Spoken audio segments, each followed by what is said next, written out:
you have to pay me $20. Any day that you have less than 6 appointments, you got to send a $50 bottle of wine to your manager. Any day that you don't have 10 dials, you've got to do 10 burpees right whenever you get home from work. If you do not talk to 10 decision makers in one day, it's going to cost you $100, and you're going to spend that $100 on gear of the college team that you hate the most, and you're going to send it to that person that you do not like, that cheers for that college team that is completely against your team. For every cuss word that you say, you've got to put $1 in the jar, and at the end of 30 days, we're going to burn all of that money. All that is examples of upping the accountability in people's lives and in your life. How can you up the accountability around the things that you want to get done?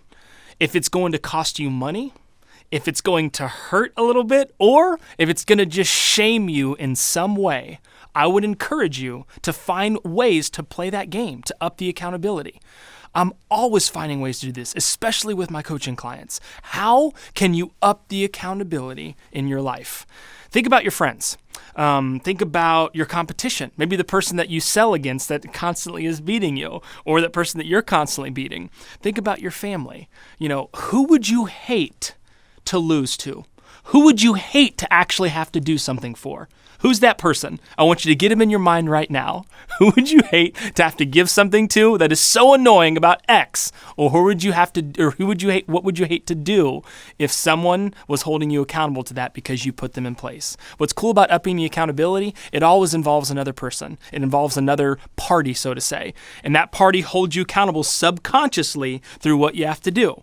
My example of this, my first sales job, there was a competition, and it was for one of the weeks in sales. It was where if this person won, then the other person would have to put a pie in their face.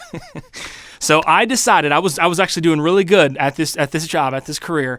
I challenged 21 people to this contest. I said, all of your production, add all of your production together, I will beat your production one person personally with all 21 of yours. If not, all 21 of you get to pie me, or if I do, I will get to pie every single one of you.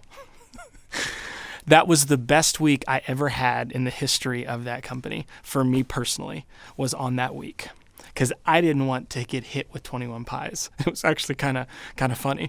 All I did was I had each one of them hold their own pie, and I said, do it, and all of them just went like this, boom, themselves in their face with their pie. Because I upped the accountability. I don't know if I could have had that great of a week if I hadn't have done that, if I hadn't put that on the line. You've got to go out there. You've got to stretch yourself. This concept really, truly pushes everything away. When you have more accountability in your life, you have more growth. What's so cool about it? Fear disappears, y'all. Whenever you're playing this type of a game with your competition, with your family, with your friends, you're not going to be fearful about making those calls. When you got to set 6 appointments, you are for sure going to set 6 appointments because you don't want to send that bottle of wine to them. You are for sure going to get your 30 dials in because you hate doing burpees. Whatever it is, it disappears whenever you up the accountability in your life.